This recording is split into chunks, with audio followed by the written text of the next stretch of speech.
There were two XB-70s built only to be used for test, and they were extremely effective. They went 3 times the speed of sound, flew nearly to 80,000 feet, and the test program was very successful. Unfortunately, there was an accident in 1966 that had nothing to do with the test. It was an air-to-air collision, but the test program was extremely successful. And everything about the XB-70 is exotic. Every single thing about the XB-70. It had wingtips that drooped down to take advantage of something called compression lift.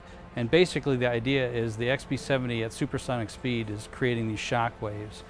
And engineers figured out a way to harness those shock waves so that the XB-70 actually rides on those shock waves, and it generates additional lift. And the wingtips, which were alone as large as the wings on an aircraft, a smaller aircraft, would droop down and help contain that compression and take advantage of the compression lift.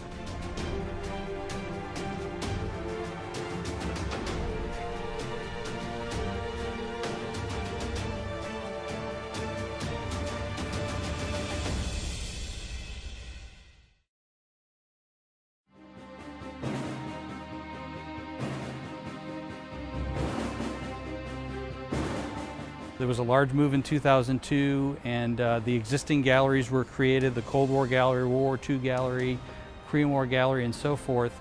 And the idea was to move all of the aircraft that were research and development, move them together in one place. And unfortunately, that place was on the guarded side of the base.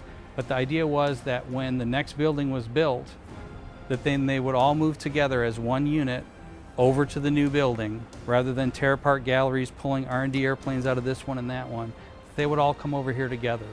So to see the conclusion of that plan, the vision that was imagined 15 years ago, to see them come over here together and see the XB-70 move back is really very wonderful. Many of us have been waiting about 15 years for this to happen, so it's exciting.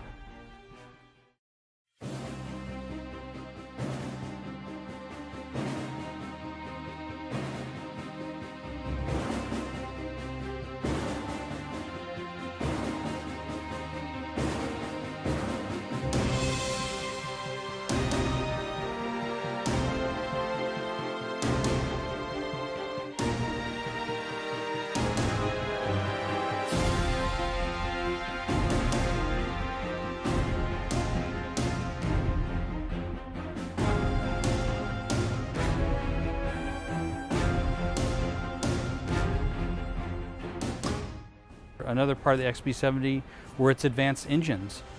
They were test engines, they were not production engines. In fact, there are only about 30 or so J93 engines built.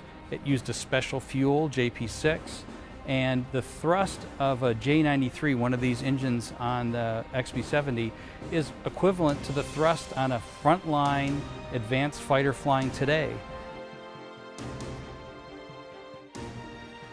We've been very fortunate to be able to see some of these aircraft moving in and see this gallery beginning to form. We're very excited when we'll be able to show the public in 2016, and they'll be able to see the Research and Development Gallery, the Space Gallery, the Presidential Gallery, and the Global Reach Gallery. And the staff here is working feverishly to get to that date, and so the public can finally see these wonderful artifacts on display.